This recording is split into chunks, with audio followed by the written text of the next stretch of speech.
সুপ্রিয় শিক্ষার্থীরা, তোমাদের জন্য আরো একটি ইন্টিগ্রেশন নিয়ে হাজির হয়েছে।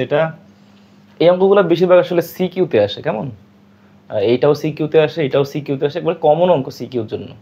এগুলো এমসিকিউতে কমই আসে, কিন্তু এই অঙ্কগুলো অনেক বড় বড় হয় সিকিউতে। এখন এগুলো অঙ্ক করার পূর্বেই তোমাকে চিন্তা করতে হবে অ্যান্সারটা কেমন হবে, তাহলে তুমি কনফার্ম হবা বা তোমার অঙ্ক ঠিক আছে কিনা তুমি চেক আউট করে নিতে পারবা। আর যদি অ্যাডমিশনে আসে তাহলে তো হয়ে গেল। হ্যাঁ, তো দেখো কিভাবে করি। প্রথমটা হচ্ছে, ধরো অঙ্কের আকারটা কেমন। অঙ্কের আকারটা হচ্ছে d x divided by a x square plus b x plus c, এটা হচ্ছে অঙ্কের আকার। এখন এই অঙ্কের আকার, যেহেতু এটা সাধারণ দ্বিঘাত সমীকরণ, আবারও খেয়াল করো, এটা সাধারণ দ্বিঘাত সমীকরণ। সাধারণ দ্বিঘাত সমীকরণে তুমি আগে নিশ্চয়ক বের করবা। নিশ্চয়কের মান হচ্ছে b square minus 4ac, b square minus 4ac। Okay, যদি বি স্কোয়ার মাইনাস 4ac বা নিশ্চয়কের মান যদি শূন্যের চাইতে বড় হয়, যদি নিশ্চয়কের মান হয় শূন্যের চাইতে বড়, তাহলে অঙ্কের অ্যান্সার হবে 1/√d ln x minus alpha divided by x minus beta, x minus beta. ঠিক আছে, এটা হচ্ছে প্রথমটার কেস। এটা হচ্ছে প্রথমটার কেস, এক্স মাইনাস আলফা আর হচ্ছে এক্স মাইনাস বিটা। আচ্ছা, তো এখন চিন্তা করো যে এই যে ফরম্যাটটা আছে, এই যে ফরম্যাটটা, হ্যাঁ, এই ফরম্যাটের এই অংশটা যেটা এক্স মাইনাস আলফা আর হচ্ছে এক্স মাইনাস বিটা, এইটা আবার কি করতে হবে, এটা আবার এই যে দ্বিঘাত সমীকরণটা আছে, এই দ্বিঘাত সমীকরণের মূল বের করতে হবে। এই মূলগুলোর মধ্যে যেটা হচ্ছে বড় মূল সেটা হবে আলফা, আর যেটা হচ্ছে ছোট মূল সেটা হবে কত, সেটা হবে বিটা, সেটা হবে বিটা। তো একটা কাজ করি, আমরা এই অঙ্কটা সলভ করার চেষ্টা করি। এইটা সলভ করি আগে। তো এইটা যদি সলভ করি, এখানে এইটাকে প্রথমে নিশ্চয়কের মান বের করি।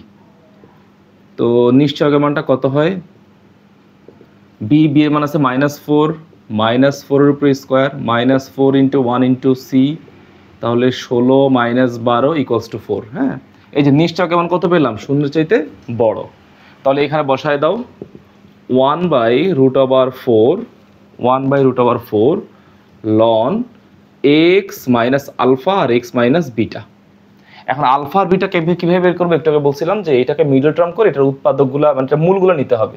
তাহলে মিডল টার্ম করি, x square minus 4x plus 3 = 0, x square minus 3x minus x plus 3 = 0। তাহলে এক্স এর ভ্যালু বের হবে এক্স মাইনাস 3, -1 কমন গেলে এক্স মাইনাস 3। হ্যাঁ, তাহলে একটা ভ্যালু হবে এক্স = 3 আর একটা হবে 1। তাহলে এখানে অ্যান্সার হবে x minus 3 x minus 1 plus c. কেন? কারণ আমি বলছিলাম যে মূলগুলোর মধ্যে যেটা বড় হবে সেটা হবে আলফা, আর যেটা ছোট হবে সেটা হবে বিটা। তো ঠিক আছে, এটা মুছে দিলাম, এটা হয়ে গেল ইন্টিগ্রেশন। প্রথমটা সলভ করে ফেললাম। তো এবার দ্বিতীয়টা চেক করব। দ্বিতীয়টা, আচ্ছা, তো দ্বিতীয়টার ক্ষেত্রে কি কেস হবে দেখো। দ্বিতীয়টা কিন্তু প্রায় একই রকম সমীকরণ আছে, কিন্তু এইবার নিশ্চয়কের মানটা হইতে হবে <0, মানে নিশ্চয়কের মান শূন্য চেয়ে ছোট। তাহলে কেমন হবে অ্যান্সার? অ্যান্সার হবে 2√-d। কেন √-d? কারণ রুটের ভিতরে তো নেগেটিভ রাশি রাখা যাবে না, আর ডি এর মান যদি নেগেটিভ পাওয়া যায় তাহলে সেটাকে মাইনাস দিয়ে গুণ করে পজিটিভ বানাই ফেলতে হবে। আর এখানে হবে tan ইনভার্স, এই নিচে যে রাশিটা থাকবে এই রাশির ডিফারেন্সিয়েট, মানে ddx of ax square plus bx plus c divided by √-d আর প্লাস c, এটা হচ্ছে অ্যান্সার। হ্যাঁ, মানে এই রাশিটার ডিফারেন্সিয়েট এখানে বসাইতে হবে। আচ্ছা, তো আমরা এটাকে সলভ করতেছি, এইটাকে সলভ করি। তো এইটাকে সলভ করলে প্রথমে আগে চিন্তা করতে হবে এটার নির্ণায়কের মান কত। তাহলে d equals to -1 square -4 1 into c, তাহলে 1 -4 -3, নিশ্চয়কের মান হচ্ছে শূন্য চেয়ে ছোট। তাহলে নিশ্চয়কের মান যদি শূন্য চেয়ে ছোট, তাহলে একটা কাজ করি 1/2 রুট ওভার মাইনাস ডি এর মান হচ্ছে -3, মাইনাসে মাইনাসে কত +3, tan ইনভার্স ডিফারেন্সিয়েট করতে হবে কার, এটা ডিফারেন্সিয়েট, এই যে নিচের এই অংশটা ডিফারেন্সিয়েট, তাহলে x স্কোয়ারকে ডিফারেন্সিয়েট করলে কত হবে 2x প্লাস এক্সকে ডিফারেন্সিয়েট করলে হবে কত 1 রুট ওভার এখানে -d, তার মানে কত হয়ে যাবে +3 + c।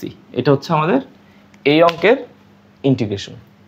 তো এগুলো একেবারে অ্যাডমিশনে যদি প্রশ্ন কঠিন হয় তাহলে এগুলো আসে, অথবা এই ধরনের ইন্টিগ্রেশনগুলো আসলে তুমি আগেই বের করে রাখতে পারবে যে তোমার অঙ্কের অ্যান্সার কত হবে। হ্যাঁ, ঠিক আছে।